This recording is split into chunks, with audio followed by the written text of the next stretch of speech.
कामकाज कर रहे थे। 2300 शेयर जो कि एडवांसेस में थे, करीब करीब क्लोजिंग तक आते आते भी निफ्टी के 2100 शेयर तेज़ी में थे और 1047 शेयरों में बिकवाली थी। यानी हर एक गिरने वाले शेयर के सामने 2 शेयर तेज़ी में। एंड लाइकवाइज बीएससी में भी कुछ इसी तरह का एक अपमूव आता हुआ दिखाई पड़ा। वहाँ पर भी हर गिरने वाले एक शेयर के सामने 3 शेयर जो कि तेज़ी में कामकाज करते हुए दिखाई पड़ रहे थे। निफ्टी बैंक लीड कर रहा था, एचडीएफसी बैंक जो कि मेजरली सपोर्ट करता हुआ दिखाई पड़ रहा था निफ्टी बैंक को। इसके अलावा तमाम प्राइवेट सेक्टर के बैंक जो कि अच्छी तेज़ी में सपोर्ट कर रहे थे मार्केट्स को। बजाज फाइनेंस अच्छे Q3 के नंबर्स माफ़ की जाए और उसका एक इम्पैक्ट वहाँ देखने को मिला। इंडसइंड बैंक के अच्छे अपडेट्स आए और अच्छे अपडेट्स का इम्पैक्ट वहाँ पर आता हुआ दिखाई पड़ा। ऑटो को अगर आप छोड़ दें तो बाकी सभी सेक्टर्स में अच्छी खरीदारी थी। ऑटो में कल अच्छा अपमूव आ चुका था नंबर्स के बीच में। इसके अलावा आईटी में आज थोड़ा प्रेशर था लार्ज कैप में, मिड कैप फिर भी थोड़ा बहुत सपोर्टिव था। नेस्ले आज लास्ट आवर में अच्छी तेज़ी थी, 2% की तेज़ी। कल स्प्लिट है स्टॉक का, तो उससे पहले वहाँ पे खरीदारी बनते हुए दिखाई पड़ी। एफएमसीजी में बाइंग थी, फार्मा में बाइंग थी, केमिकल में बाइंग थी, डिफेंस में बाइंग थी, पीएसयू शेयरों में खरीदारी थी, एनर्जी शेयरों में खरीदारी थी, इंफ्रा शेयरों में ज़ोरदार तेज़ी थी। छोटे मझौले शेयर जो हैं कैश मार्केट के, वहाँ पे काफ़ी खरीदारी थी। सो ऐसे, और रियल्टी तो आज का सुपरस्टार था ही। चाहे आप लोधा डेवलपर्स देख लें, गोदरेज प्रॉपर्टी देख लें, Oberoi, DLF, Sobha, even Indiabulls real estate, सब में खरीदारी का दौर भी बनता हुआ दिखाई पड़ा। तो ज़ोरदार तेज़ी के साथ आज रियल एस्टेट इंडेक्स बंद हुआ। बाकी ओवरऑल एक अच्छी तेज़ी थी।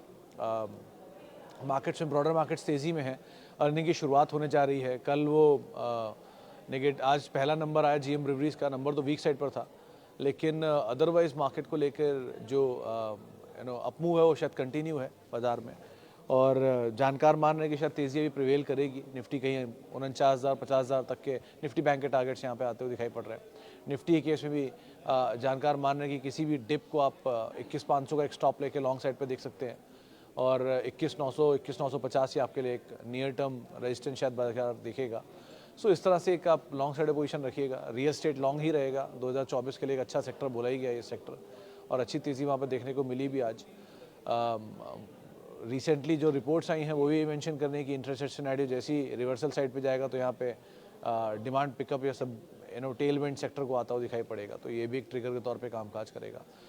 सो अच्छी तेज़ी है मार्केट में, अच्छा अपमूव बना हुआ है। आज कल 2-3 दिन का जो फॉल था उसके बाद वापस से मार्केट अच्छा कम बैक किया है। न्यूज़ फ्लो ड्रिवन है और क्रूशल पार्ट है कि अब हम अर्निंग की तरफ जा ही रहे हैं। सो अब अर्निंग हैवी वेट शुरू हो जाएंगे अगले हफ्ते से। सो आपके लिए कल वो दिन आपको नज़र रखनी होगी। प्लस हफ्ते का आखिरी कारोबारी सत्र है, तो उस चीज़ को भी आप कल के लिए ध्यान रखेंगे। और क्योंकि यूजुअली होता है कि वो कुछ ब्रोकर्स अपने फ़ंड रिलीज़ करते हैं, साल का पहला फ्राइडे है इसलिए भी। सो उस चीज़ को आप ध्यान रखिएगा। लेकिन अदरवाइज़ मार्केट में जो अपमूव है वो कंटिन्यू रहेगा और पिक एंड चूज़ करने की ज़रूरत है, स्टॉक स्पेसिफिक स्टोरीज़ की ज़रूरत है, थोड़ा थोड़ा प्रॉफिट लेकर निकलने की ज़रूरत है। इनको आप ज़रूर ध्यान रखिएगा। चलिए अब सवाल जवाब का सिलसिला शुरू कर लेता हूँ। और जो सवाल आए हैं फेसबुक के और यूट्यूब के, उनके ऊपर ही बातचीत कर लेते हैं। सबसे पहला सवाल जो मेरे पास, कहाँ गया, हाँ ओके, सबसे पहला सवाल जो मेरे पास आया है, any stock that we can add for 5-7% gain in 1 month. नहीं पुनीत जी, मेरे पास ऐसा कोई स्टॉक नहीं, sorry. After business update DMart बढ़ना चाहिए या घटना चाहिए? Long term view on Ratnamani metal and Gland pharma. तो अनिल जी, डी मार्ट के नंबर Q3 के वैसे अपडेट ख़राब थे, इसलिए गिरना भी चाहिए था, तो कल गिर भी गया, बट हो गया कल जो होना था। सो यूजुअली ट्रेंड देखा गया कि अगर नंबर कमज़ोर आते हैं Q3 के अपडेट्स में और अपडेट्स के बाद नंबर ठीक आ जाते हैं, जो एक्चुअल नंबर आएंगे, तो ये शायद सरप्राइज़ हो स्टॉक के लिए। सो वो पार्ट को आप अभी ध्यान रखोगे। वैसे भी इसमें बहुत ज़्यादा डाउनसाइड है नहीं, स्टॉक ऑलरेडी बहुत करेक्ट हो चुका है। रही बात तो Q3 के नंबर्स जो आएंगे, अभी तो अपडेट आया है Q3 का, अब Q3 के रिजल्ट्स आएंगे, तो रिजल्ट्स के ऊपर आप नज़र रखिएगा। रत्नामणि और ग्लैंड दोनों को आप होल्ड कर सकते हो। ग्लैंड फिर भी in a better position, stop deep हो गया लेकिन उसको ट्रेल करोगे आप। पहला जो स्टॉप था वो 880 था, वो तो अब हो गया ख़त्म। सो 1560 या 1645 ऐसी कोई एक स्टॉप आता है इसका बीच में, उसको आप ध्यान रखना और होल्ड करो एंड ट्रेल करना अपने स्टॉप को, ज़्यादा बेटर है। Today accepted from IEX, bought small quantity of SBI मान्यवर, मेरे प्राइस से नीचे आ गया, कैन आई ऐड? 1170 आपका स्टॉप लॉस होगा Sharma sir, if in case आप मान्यवर ऐड करना चाह रहे हो तो।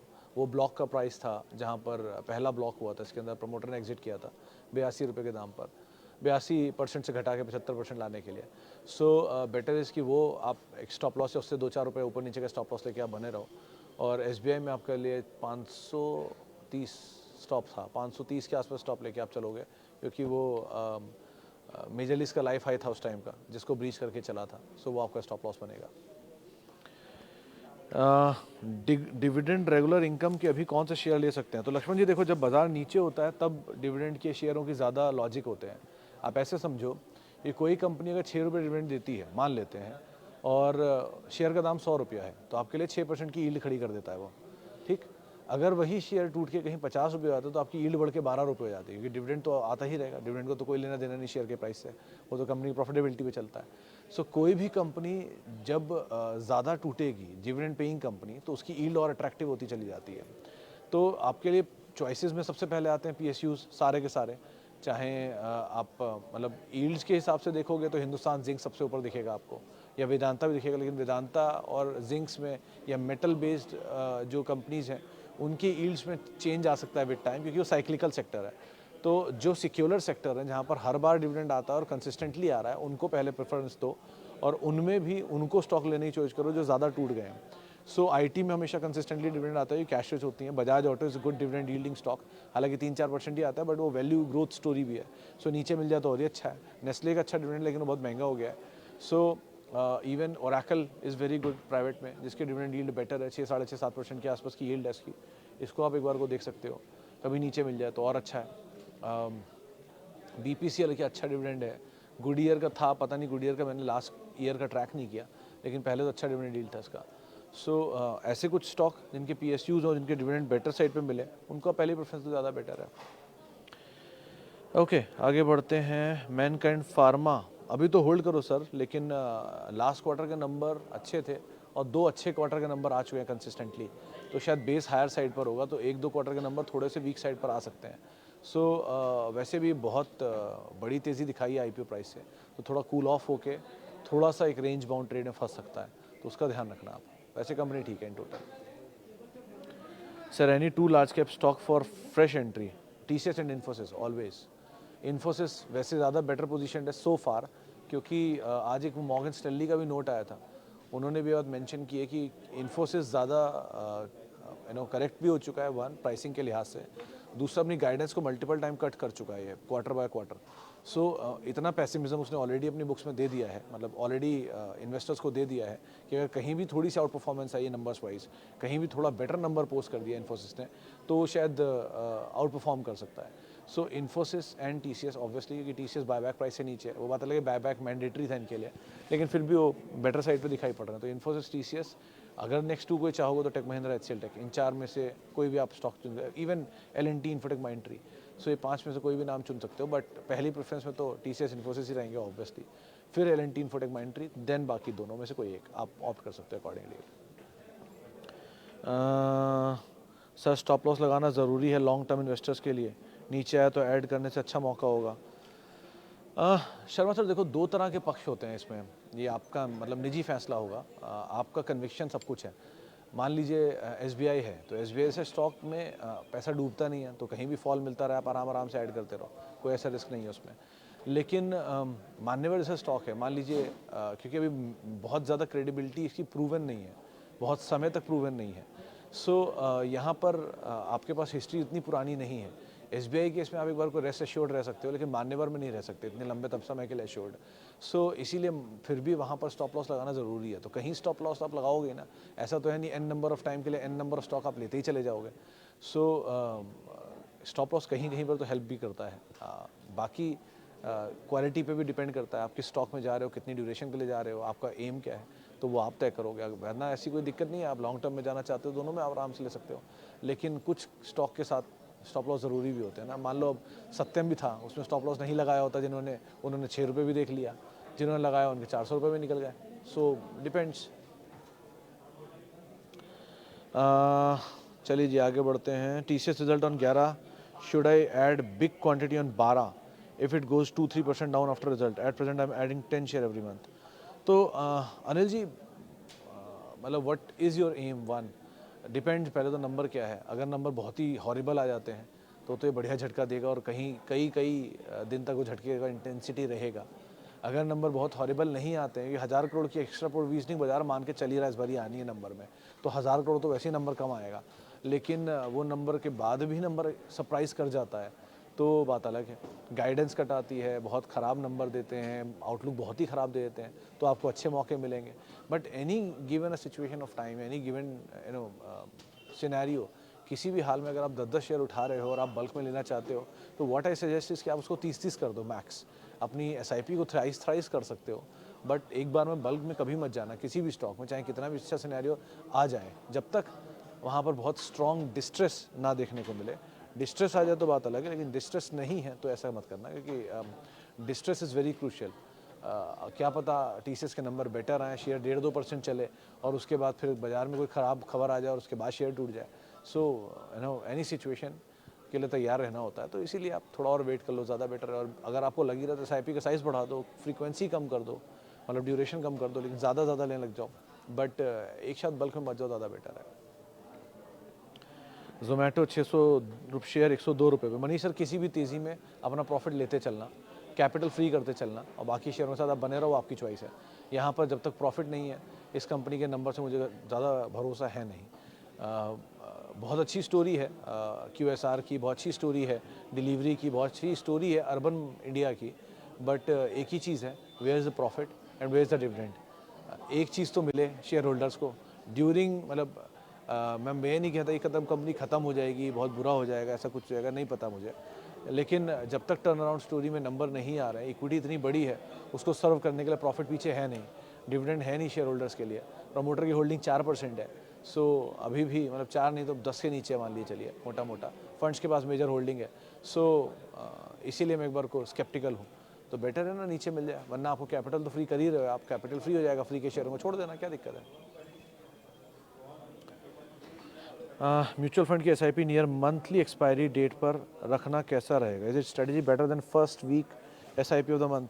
तो लक्ष्मण जी, जब आप एसआईपी करते हो किसी भी स्टॉक की, मतलब मान लो अगर आपने एसआईपी किया था निफ्टी के 7,000 पे, तो महीने के एंड पे कटे या महीने के लास्ट में कटे या महीने के पहले दिन कटे, क्या ही फ़र्क पड़ेगा, क्योंकि एसआईपी तो 20 साल के लिए है, 15 साल के लिए है, 17 साल के लिए है, या 10 साल के लिए भी है, तो 10 साल में 7,000 का इंडेक्स 17,000 पहुँच गया या 20,000 पहुँच गया, तो क्या ही फ़र्क पड़ जाएगा आपकी पहले एसआईपी कटे या बाद में एसआईपी कटे।